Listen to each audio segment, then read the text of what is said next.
उत्तराखंड एक ऐसा राज्य जिसका ताना बाना रामायण महाभारत की कहानियों से भी जुड़ा है। आज हम आपको उत्तराखंड का द्वापर युग और पांडवों से कनेक्शन समझाते हैं। ये बात तो आप जानते होंगे कि महाभारत युद्ध के पश्चात पांडव हिमालयी क्षेत्रों में आ गए थे। यहीं आकर वो अपने जीवन की अंतिम यात्रा स्वर्गारोहिणी यात्रा पर निकले थे। लेकिन उससे पहले पांडव लगभग पूरे उत्तराखंड में घूमे।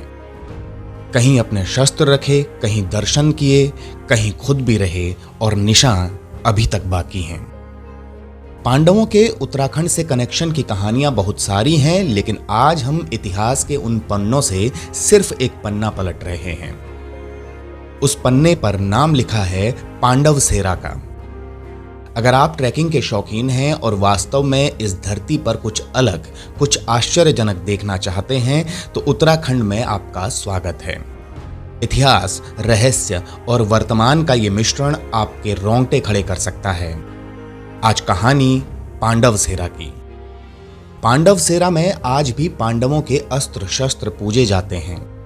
कहा जाता है कि द्वापर युग में पांडवों की ओर से यहां धान की फसल रोपी गई थी और आज भी ये फसल अपने आप उगती है। धान की फसल उगने के बाद धरती के आंचल में समा जाती है। यहां पांडवों द्वारा निर्मित सिंचाई नहर आज भी मौजूद है, जो पांडवों के हिमालय आगमन की साक्ष्य है। सिंचाई नहर को देखकर ऐसा आभास होता है कि इसका निर्माण सिंचाई के मानकों के ही अनुरूप किया गया है। केदारनाथ में पांडवों को भगवान शंकर के पृष्ठभाग के दर्शन हुए। यहां से पांडवों ने मदमहेश्वर धाम होते हुए बद्रीनाथ के लिए गमन किया। मदमहेश्वर में पांडवों द्वारा पूर्वजों के तर्पण के साक्ष्य आज भी मौजूद हैं। मदमहेश्वर से बद्रीनाथ जाते वक्त पांडवों ने पांडव सेरा में प्रवास किया। गढ़वाली में सेरा का अर्थ है घास का विशाल मैदान।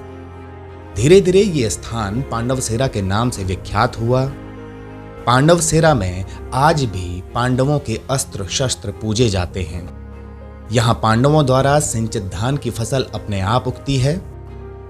धान की फसल पकने के बाद धरती के आंचल में समा जाती है। पांडव सेरा में पांडवों द्वारा निर्मित सिंचाई नहर मौजूद है। सिंचाई नहर में जल प्रवाह निरंतर होता रहता है। यहां से 5 किलोमीटर दूरी पर स्थित है नंदी कुंड। नंदी कुंड में स्नान करने से मानव का अंतःकरण शुद्ध हो जाता है। उत्तराखंड के रुद्रप्रयाग जिले में स्थित ये भूभाग बरसात के समय ब्रह्म कमल समेत कई प्रजाति के फूलों से आच्छादित रहता है।